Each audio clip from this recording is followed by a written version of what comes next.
Okay, good afternoon. Welcome to today's video. It's a little bit different. If you've been watching my YouTube, so you'll know I don't usually speak to the camera, but this time I just wanted to introduce my next project and something I'm going to be taking racing. If you've been watching, you'll have seen I've been doing the Javelin Sprint series with my little Mark 1 MX-5. The time's come really for me to spread out and do some proper racing to sort of grow myself. So I've done my arts test over at Croft. That was a good experience. Met some really experienced guys there, the instructors, and also one of the chaps on the course rather interestingly, but I'll talk about that in another video, about how to go through the process, what we did and the exams and whatnot, and the driving assessed, which I was quite worried about in fairness, but it went really well. So without further ado, let me introduce my next project. It's the Citroen C1 Vibe, if I can get it in shot. There we go. Now, it's not going to be what first pops into your head when someone says they're going to go wheel-to-wheel racing, but there's reasons behind buying this car. I've been looking around at different series and I want something that's pretty good value for money, something that's competitive, and something with pretty much level playing field, because I've not got a huge budget and some of these guys who go racing they can spend telephone numbers, so I wanted something with a level playing field. So I've chosen the Nankang CityCarCup, organised by the British Racing and Sports Car Club. Now, I've got a set of regulations here. They are pretty tight, so essentially you can't do much in terms of performance tuning to the cars. You can put a panel filter in and you can put a twin tailpipe exhaust on it, and that's sort of it. The rest is handling enhancement stuff. You have to buy the kit in packages from a firm called SW Motorsport. They're over at Leyland. I've just been over and actually spoke to the guy that owns it, Brett, or runs it certainly, and really helpful guy. So hopefully my kit of parts will be with me soon. So why a Citroen C1? Because you can race a Toyota Aygo and a Peugeot 107 in the same competition. The reason I've chosen a C1, and this Vibe spec in particular, is because it's the lightest one. It's got windy windows, which are a bit of a novelty these days, as you can see in there, sort of keep fit windows. So it is the lightest one. The reason I've chose the lightest one, I know I'll be underweight because I'm 70 kilos and the car will be underweight as well, is I can add ballast. The official ballast container goes where the passenger seat is down there. So in my mind that will help with the handling balance of the car, adding the weight on the passenger side. Now, as you can see, the eagle-eyed among you, the car's got some damage. It's got a broken headlamp, damage to the wing, and it's got a smashed windscreen. And you've also probably spotted this sticker in the window up here.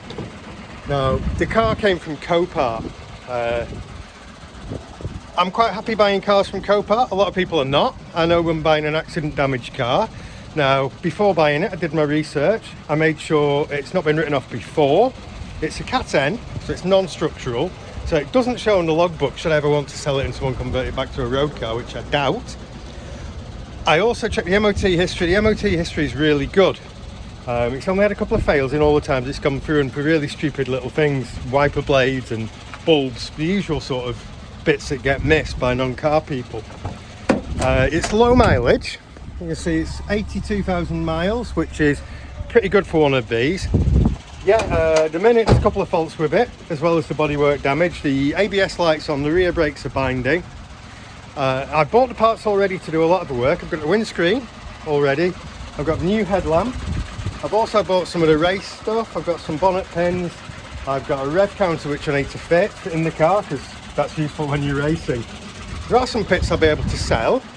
The wheels and tyres. The tyres are budget ones, but they're all manufactured really recently. So I'll get a couple of quid back there. I just wanted to introduce the car before I start doing too much work on it.